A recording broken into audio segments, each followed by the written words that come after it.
Who was the brain behind Adolf Hitler? Unmasking the architects behind one of history's most dangerous minds. The victor will never be asked if he told the truth. Adolf Hitler. Adolf Hitler. A name etched into the darkest chapters of human history. But tyrants don't rise in isolation. Behind every dictator lies a circle of ideologues, financiers, manipulators, and mentors. Hitler was the face, but many minds shaped the monster. So, who was the brain behind Adolf Hitler? The answer is not one name, but many, a constellation of influences, each contributing to the rise of a man who nearly destroyed the modern world. The childhood of Adolf Hitler, a narrative of influence and formation. Let us try to understand the child before we judge the man. Born in Braunau am Inn, Austria, on April 20th, 1889, Adolf Hitler grew up in a household shaped by emotional extremes. His father, Alois Hitler, was stern, authoritarian, and controlling. His mother, Clara, was warm, protective, and doting. This contrast may have sparked early psychological conflicts in Hitler, between submission and rebellion, discipline and idealism. He was the fourth of 6 children, but only he and his sister Paula survived. The death of his brother Edmund at age 6 deeply affected him. Once cheerful, Adolf became withdrawn and sullen. After Clara's death in 1907, he was devastated, his grief observed by her Jewish doctor, Eduard Bloch.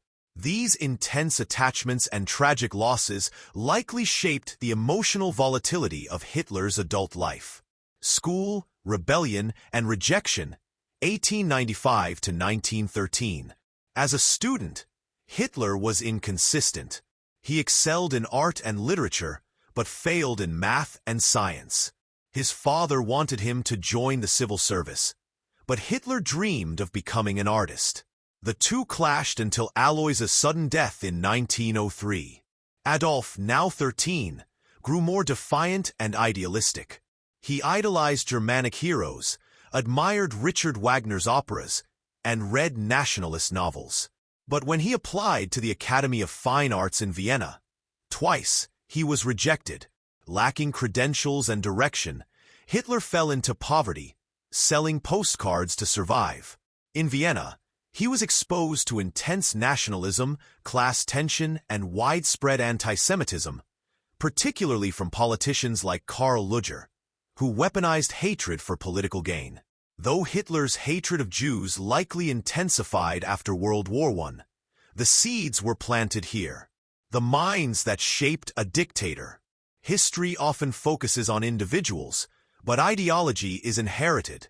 Hitler absorbed and amplified the ideas of others, some mentors, others collaborators. Together, they formed the intellectual machine behind Nazism. 1. Karl Haushofer, the professor of conquest. A military officer turned academic, Haushofer developed the theory of Lebensraum, living space, arguing that Germany needed to expand eastward to thrive. His student, Rudolf Hess, introduced Hitler to his ideas while they were imprisoned after the failed 1923 coup. These theories became central to Mein Kampf, and later, Nazi foreign policy. 2. Dietrich Eckart, the occultist and prophet. A playwright and founding member of the German Workers' Party, Eckart recognized Hitler's oratorical talent early. He introduced him to nationalist elites and shaped his self-image as a messianic figure. Eckart once wrote, "Follow Hitler. He will dance, but I have called the tune." He laid the mystical and emotional groundwork for Hitler's rise, a dark prophet to the coming storm. 3. Heinrich Himmler, the bureaucrat of terror. Head of the SS and architect of the Holocaust, Himmler institutionalized Nazi ideology. He oversaw euthanasia programs, concentration camps, and the final solution.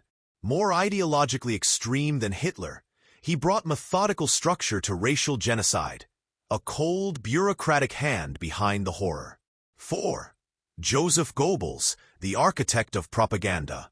Hitler's most loyal disciple and chief propagandist, Goebbels turned ideology into mass hypnosis. Through speeches, film, radio, and spectacle, he controlled perception and mobilized hate. A lie told once remains a lie, but a lie told 1,000 times becomes the truth. Goebbels didn't just serve Hitler, he revered him. In Hitler's final hours, Goebbels stayed by his side, killed his own children, and committed suicide. His loyalty bordered on cult worship. 5. Houston Stewart Chamberlain, the philosopher of race.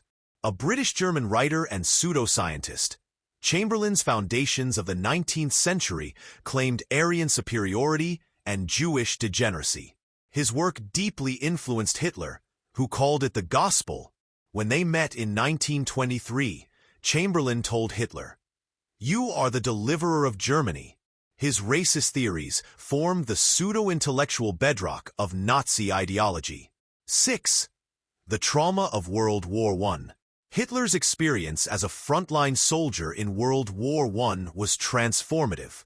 Germany's defeat, the harsh Treaty of Versailles, and national humiliation filled him with rage. He embraced conspiracy theories blaming Jews, Marxists, and traitors. His personal trauma fused with national despair, turning him into a vessel for vengeance. 7. The financiers and industrialists. Hitler's rise was bankrolled by German industrialists eager to crush communism and stabilize the economy. Corporations like Krupp, IG Farben, and others poured money into the Nazi Party. They believed they could control him, but instead they empowered a monster. 8. Adolf Hitler, the mirror and the mixer. Hitler was not a lone genius, but he was a relentless synthesizer. He read obsessively, internalized myths, and twisted ideologies into radical conclusions. He was a psychological mirror of Germany's post-war fury, economic despair, and nationalist longing. He wasn't a mastermind, but he was a master manipulator.